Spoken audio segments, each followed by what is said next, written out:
Chapter 88 Somadatta'S Inn. "There comes the valorous Satyaki," said Krishna, the charioteer, to Dhananjaya. "Your disciple and friend is marching up, triumphantly breaking through enemy ranks." "I do not like it, Madhava," replied Arjuna. "It was not right for him to have left Dharmaputra and come here to join me. Drona is there ever seeking an opportunity to seize Dharmaputra. Satyaki should have stuck to his post there to guard him. Instead, he has come here. Old Bhurisravas has intercepted Satyaki. It was a great mistake for Yudhisthira to have sent Satyaki away here." There was a family feud between Bhurisravas and Satyaki that made them inveterate foes. It had come about this way. When Devaki, who was about to be the blessed mother of Sri Krishna, was a maiden, many princes competed for her hand. And there was a great battle between Somadatta and Sini over it.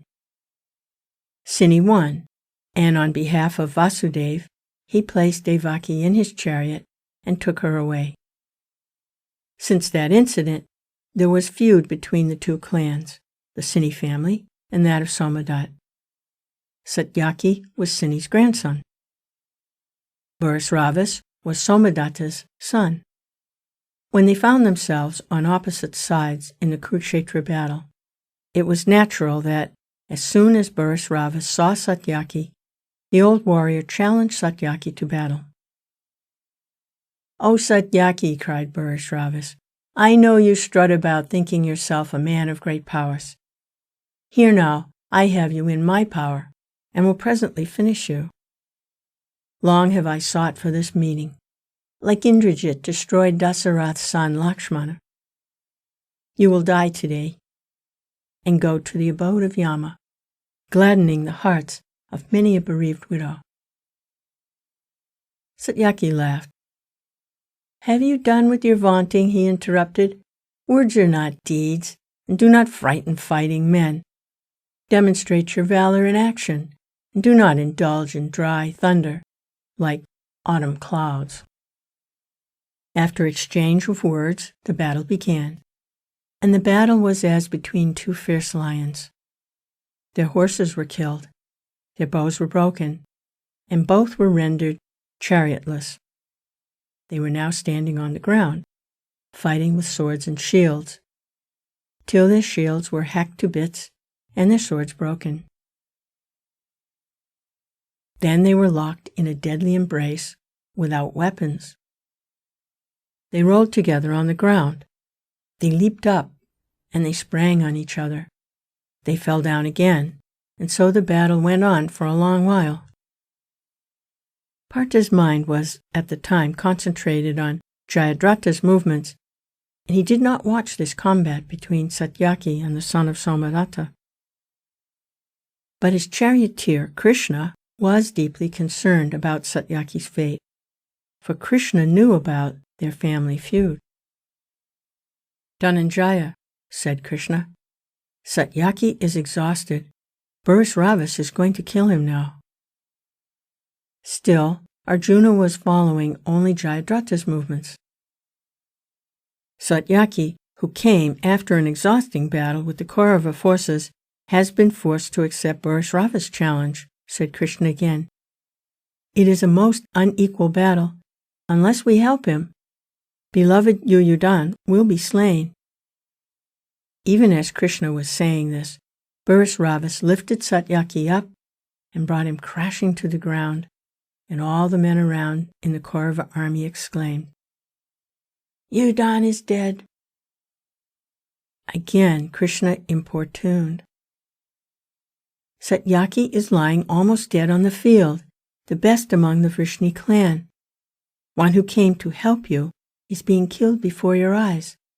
You are looking on, doing nothing." Bhurisravas caught hold of the prostrate Satyaki and dragged him on the ground as a lion drags its elephant prey. Arjuna was in a great conflict of mind. Bhurisravas has not been called to battle by me, nor has he challenged me to fight. How can I send my shaft at Bhurisravas when he is engaged with another? My mind recoils from such an act, although it is true a friend who came to help me is being slaughtered before my eyes. Just as Arjuna finished saying this to Krishna, the sky was darkened by a cloud of arrows sent by Jayadratha.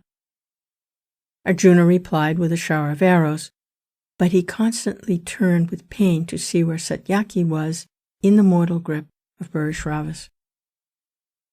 Krishna again pressed Arjuna to consider Satyaki's condition. O Partha, Satyaki has lost all his weapons, and he is now in Bhurisravas' power, helpless. When Arjuna turned, he saw Bhurisravas with his foot on the prostrate body of Satyaki and sword upraised to slay him. Before Bhurisravas could deliver the final thrust, Arjuna shot an arrow, which went with the speed of lightning, and the next moment the uplifted arm fell chopped off to the ground, still holding the sword. Bhurisravas was amazed, turned and saw who had done it. "Son of Kunti," he exclaimed, "I had not expected this of you. It befits not a warrior to shoot from behind in this manner. I was engaged in combat with someone else, and you have attacked me without notice. Indeed, then, no man can resist the evil influence of the company he keeps, as your unchivalrous conduct proves. Dhananjaya, when you go back to your brother Dharmaputta, what account are you going to give him of this valorous deed? Ah, who taught you this low trick, Arjuna? Did you learn this from your father Indra, or from your teachers Drona and Kripa? What code of conduct was it that permitted you to shoot your arrow at a man who was engaged in combat with another, and could not so much as turn his eyes on you? You have done the deed of a low-bred fellow, and foully besmirched your honor. You must have been instigated into it by the son of Vasudeva. It was not in your own nature to do it. No one with princely blood in his veins would think of such a dastardly deed. I know you have been incited to it by that contemptible Krishna." Thus did Bhurisravas, with his right arm cut off, bitterly denounce Krishna and Arjuna in the Kurukshetra field. Said Partha, "Bhurisravas, you are old, and age seems to have affected your judgment. You accuse Rishikesh and me without cause. How could I look on doing nothing when before my eyes you were in the act of killing my friend, who came and risked his life in battle on my behalf, one who was like a right hand to me, and whom you were going to stab when he was lying helpless on the ground? I would have deserved to go to hell if I had failed to intervene. You say I have been ruined by keeping company with Madhava. Who in the wide world would not wish to be so ruined?